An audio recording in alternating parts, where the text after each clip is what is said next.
Now, we begin with the COVID-19 situation in South Korea, where the nation is likely to see another daily COVID-19 tally over the 2,000 mark.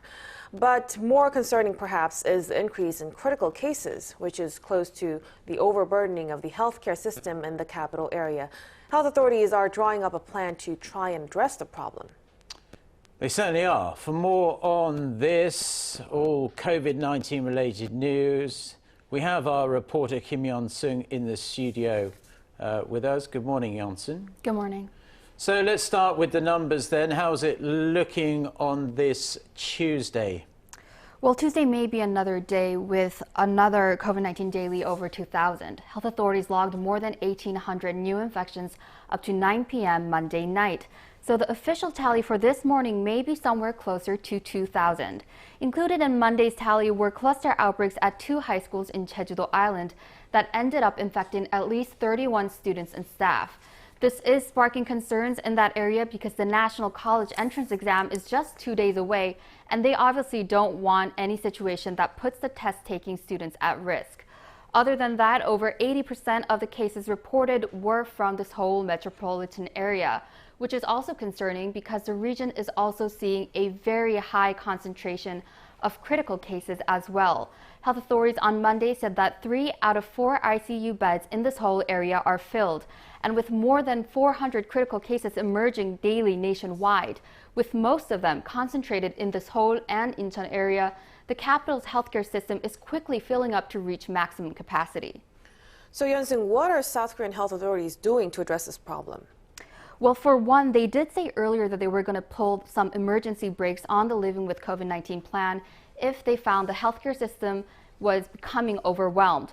Fortunately, they say that the country is not at that point yet, and they are still capable of handling the current situation by acquiring more beds and redirecting the patients to healthcare units with more room. Meanwhile, though, they are going to announce a contingency plan with specific details on what kind of steps they are going to take in terms of prevention measures when the current situation escalates to a full-on health crisis.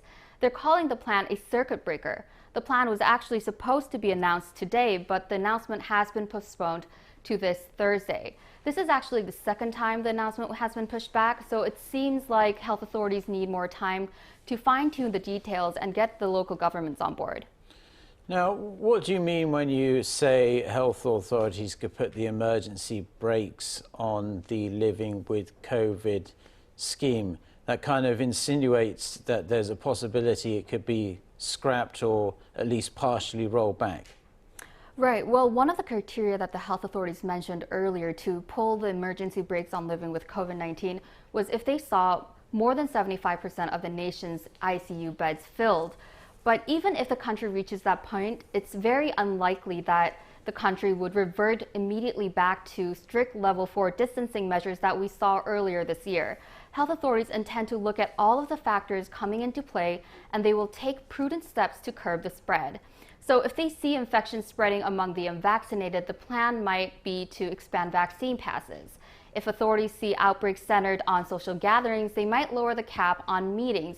And if they see some facilities or areas to be particularly vulnerable to cluster outbreaks, they're going to strengthen measures specifically in those areas. So this contingency plan that will be announced this week will be with all these specific details. Then what are other measures that health authorities are taking to bring down the level of number of critically ill patients? Well, health authorities are also planning to speed up booster shots.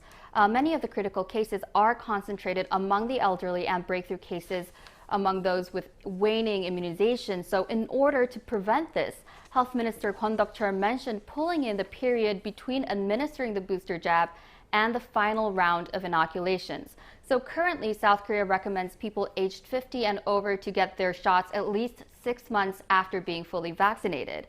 And for people in nursing homes or people working at high-risk facilities, they can get their extra jab as early as 5 months after full inoculation. However, Health Minister Kwon Duk-cheol said Monday that health authorities are currently reviewing the best time for people to receive their booster jabs, and this could be 3 to 4 months after they get their final doses. All right, Yeon-seung, thank you so much for your report. We will see you again tomorrow with another update. Thank you.